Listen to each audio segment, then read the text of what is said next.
शनिवार 7 अक्टूबर को फिलिस्तीन के आतंकी संगठन हमास ने इजरायल पर अचानक से हमला बोल दिया। हमास ने इजरायल पर महज 2 घंटों के भीतर ही 5000 से भी ज्यादा मिसाइलों से वार किया।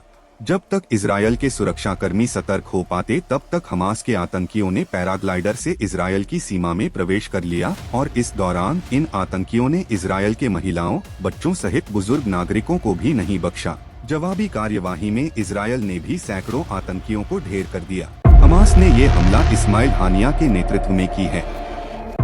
आइए आपको बताते हैं कौन है इस्माइल हानिया। कौन है हमास आतंकी संगठन का चीफ इस्माइल हानिया। फिलिस्तीन के विवादित प्रधानमंत्री के तौर पर हानिया की पहचान।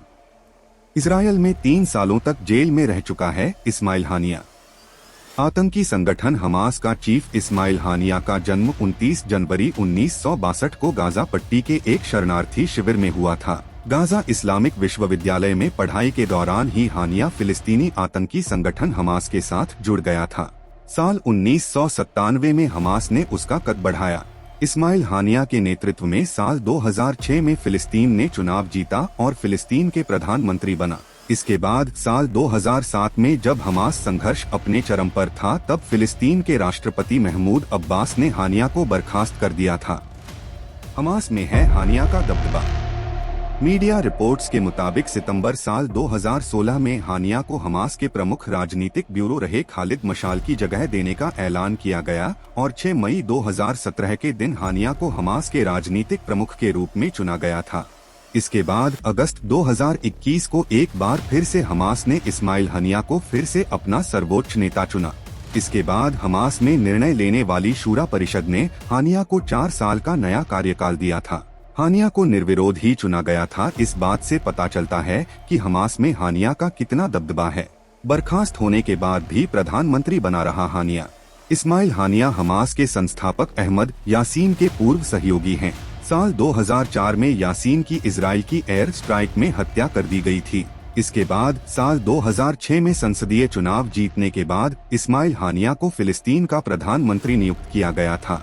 14 जून 2007 को हमास और फतह के बीच संघर्ष के वजहों से राष्ट्रपति महमूद अब्बास ने हानिया को प्रधानमंत्री पद से बर्खास्त कर दिया था। हानिया ने अब्बास के उस आदेश को नहीं माना और फिलिस्तीन सरकार से अलग होकर हमास के गाजा पट्टी लौट आया और प्रधानमंत्री के तौर पर काम करना जारी रखा और 2017 तक उसने खुद को फिलिस्तीन का पीएम ही बताया।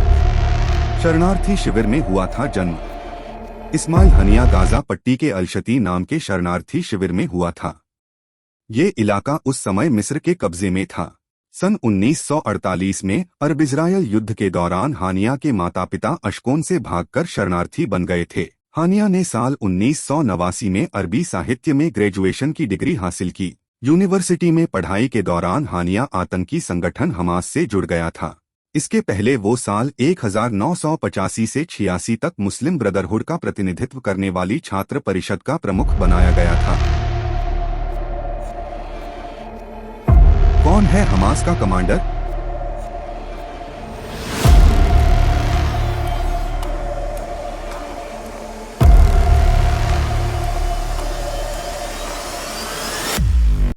यह वही हमास का कमांडर है जो 20 सालों से अधिक समय से इजराइल की मोस्ट वांटेड सूची में शामिल है।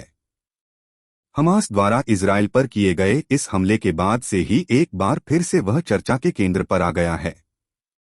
यह कमांडर फिलिस्तीन का नागरिक है जिसका नाम मोहम्मद देफ है। देफ का जन्म गाजा के एक शरणार्थी शिविर में हुआ था। साल 2022 से देफ हमास सेना का प्रमुख है।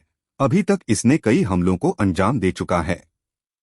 जानकारी के मुताबिक अब देफ के शरीर में ताकत नहीं है। वह अपना अधिकतर समय व्हीलचेयर पर ही बिताता है। देफ की एक आंख नहीं है। 20 साल पहले वह एक हवाई हमले में किसी तरह मरते मरते बच गया था, लेकिन उस हमले में उसने अपनी एक आंख, एक हाथ और एक पैर खो दिया। यह कमांडर अभी भी हमास सेना का नेतृत्व कर रहा है।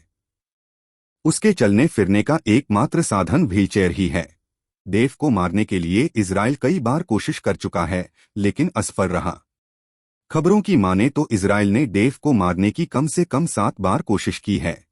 इजरायली सेना ने देफ को मारने के लिए एक घर पर छापा भी मारा था, जिसमें उसकी पत्नी और 2 बच्चों की मौत हो गई। लेकिन डेव को मारने में सफलता नहीं मिली।